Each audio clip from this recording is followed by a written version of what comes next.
Now, almost every country in the world has played an international football match, but there's one that hasn't. That's the Marshall Islands, which are in the middle of the Pacific Ocean.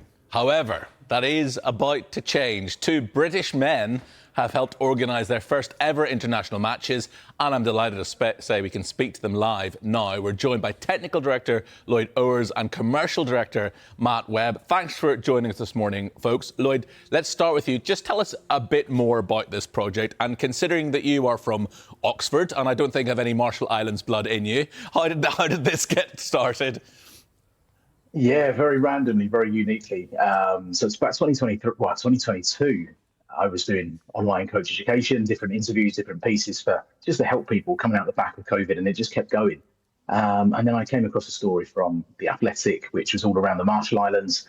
And then from that point, I randomly had a piece that I was doing that fell into the hands of Shem Levi, who's the president of the federation. And from that point onwards, it was just a case of finding out a little bit more about the country, what their aims were. They had a federation for football, but was sat idle for 2-3 years. Shem reached out and just, offered the chance to help, and a little bit of due diligence my end to make sure it was actually happening. Yeah, and it was. So from that point onwards, from January 23, where we started the project, to now, it's unbelievable where we've gone. We've gone from zero football in the country to playing our first 11v11 fixtures this summer. Oh, it's an amazing story. What about you, Matt? When did you get involved and why? Yeah, very similar background to Lloyd, actually. So I read about the Marshall Islands project online, and I thought that sounded like a bit of me, to be honest. I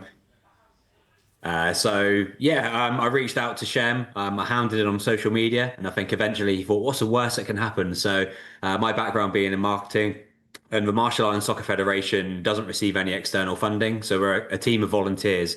So my role is to basically try and source funding. We've had a very successful kind of merchandising campaign, and we've got fans and followers from around the world. So for us, that's the biggest thing. It's getting more people interested in our story, with the ultimate goal of one day being part of FIFA, being part of World Cup qualifying. And we're taking lots of proactive steps every single day. Lloyd, I'm fascinated in how the sort of player recruitment went. How do you hold trials, and how do you get word around the islands of where those trials are taking place? How do you go about trying to get a squad together? We're quite fortunate in the sense that we have a really, really unique situation for the Marshall Islands. It has a really strong cultural and historical tie to the US. There is a US military base on one of the islands of Kwajalein. And because of that, there are a lot of players that are American descendants that have lived in the Marshall Islands, either from birth or for 20, 30 years. So we have players that were able to use of American descent from that angle. We have players in Majuro, the main island of the Marshall Islands, which we've built over the time. So because the sport was new, we used futsal as an approach because basketball was so big. So the transition elements and the tactical approaches were good. But so we've taken the strongest technical players from Majuro for the summer games this year. And then we have half the squad that are US based, that are Marshallese as well. So Marshallese living in the US that are making up the rest of the squad for this summer. And because of the big connection to the US, there are massive communities of Marshallese populations in the US itself, mostly around Arkansas. So that's where we're hosting the games. And because of that reason, we're able to then pull players into that fixture from all over the globe, which we're really, really fortunate of as well. Yeah, and Matt, we're just seeing some pictures of some of the players there. But Matt, the Marshall Islands making your international debut, I believe it's next month, the Outrigger Challenge Cup. Which countries are involved, and what's it been like from an organisational point of view?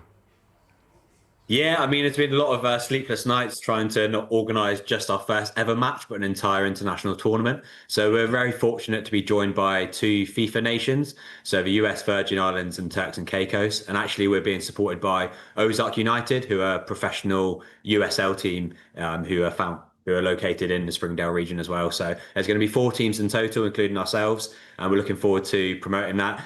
There's a lot of challenges and logistics that goes into organising an event. So we've just booked all of the flights, accommodation, catering and transportation all to come. And we're going to announce our squad later this week, as well as how people can watch, because we're going to be live streaming the event.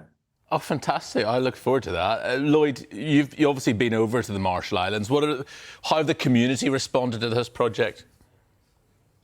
I think the first time I went was July 23. It was new to everyone, new to me being in a new environment, new to everyone else thinking, like, why are these people coming into the country and why are they starting football? Why are they starting soccer? So Now it's a case of every time you go, it's so much more of a reception. You know people. There are people that want to help you all the time, and that's always been the case. But now it's a bigger level, and it's to the point now where you literally are in supermarkets and people will talk to you about the sport, whereas 2 years ago that wasn't happening.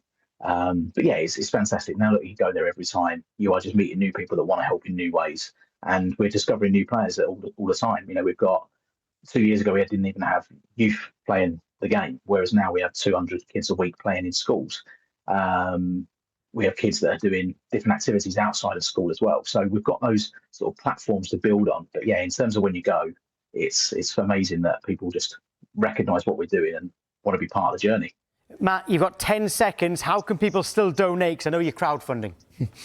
Yeah, so we've got a GoFundMe that went live over the weekend. So if you go to rmi.soccer, so www.rmi.soccer, any pledges are welcome. It'll help us put on this great event. August 14th to 16th, we'll be sharing details of how people can buy virtual tickets too. Fantastic. Love it. And I really like the kit, I have to say. It is, as well. yeah. It caught my eye as well. Yeah, exactly. We'll have a couple of those in S&M, please. Thank you very much, gents.